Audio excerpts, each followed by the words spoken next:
Hi, I'm Howard Dean from the Democratic wing of the Democratic Party. I appreciate very much being able to do this by video, and I very much apologize that I wasn't able to get to Denver, but this is really important. The DNC needs to be rebuilt from the ground up.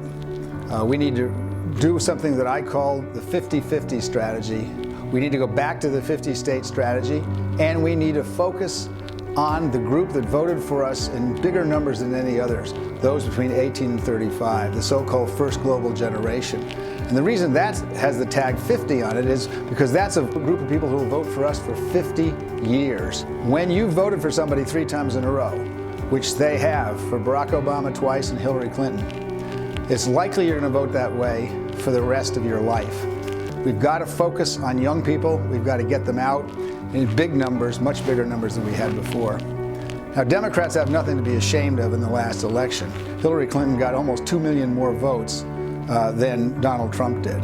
But we lost. We lost for a variety of reasons. Some of it was voter suppression, particularly in Wisconsin and North Carolina.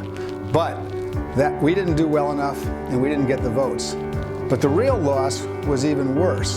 The real loss was that there are now more Republican governors in this country than there ever have in the history of the United States. We lost more seats in the state legislatures.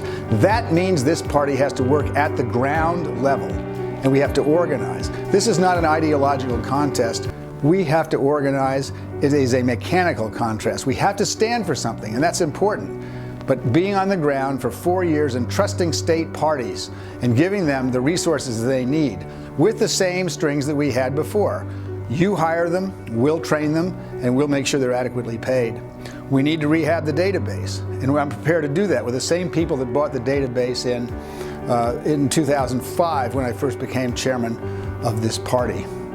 We can do this again, but there's important things that we must not do. One of them is we cannot allow this to be a proxy fight between Bernie Sanders' people and Hillary Clinton's people. This party needs to start again, and we need to be together.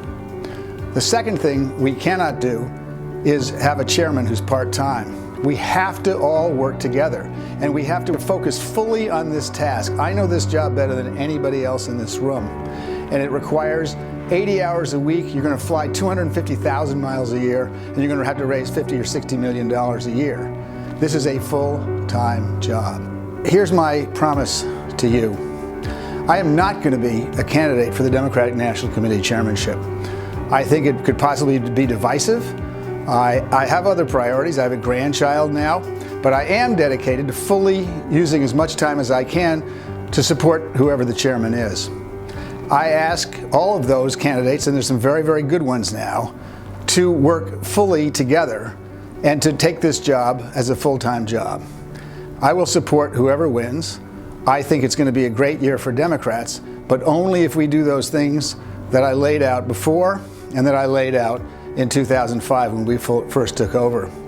Our record as chair was extraordinary. When I came in, it was a beautiful building, a $6 million surplus thanks to Terry McAuliffe, but there was no tech, we didn't have the House, we didn't have the Senate, and we didn't have the presidency. When our team left in 2009, we had a great tech platform. We had the House, we had the Senate, and we had the presidency. I think that can be done again. Thanks very much.